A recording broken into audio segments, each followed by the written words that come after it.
آج کی اس ویڈیو میں ہم کلاس فرسٹ ایئر سے لیسن نمبر 3 جو کہ ایک پوئم ہے گڈ ٹمبر، اس کی سمری سیکھیں گے. تو سٹارٹ کرتے ہیں. The poem Good Timber is written by Douglas Malloch. نظم گڈ ٹمبر کو ڈوگلس میلک نے لکھا ہے.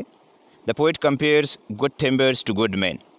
شاعر اچھی درختوں کا موازنہ اچھے انسانوں سے کرتا ہے. اینڈ سیز اور کہتا ہے that the trees that do not struggle for its basic necessities of life کہ وہ درخت جو کہ اپنی زندگی کے بنیادی ضروریات کے لیے کوشش نہیں کرتے and always get each and everything very easily اور ہمیشہ ان کو تمام چیزیں آسانی کے ساتھ میسر ہو جاتی ہے.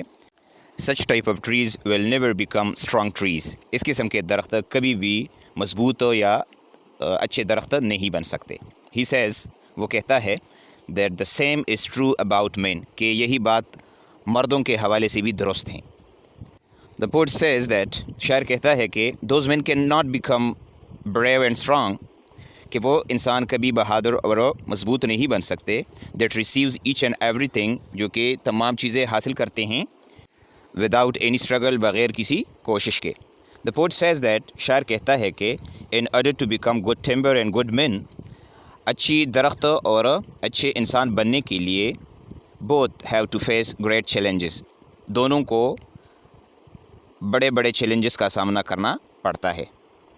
because کیونکہ it is the common law of life کیونکہ یہ زندگی کا ایک عام قانون ہے that without any struggle کہ بغیر کسی کوشش کے one cannot become great and strong کوئی بھی چیز یا کوئی بھی بندہ ایک عظیم بندہ اور مضبوط بندہ نہیں بن سکتا.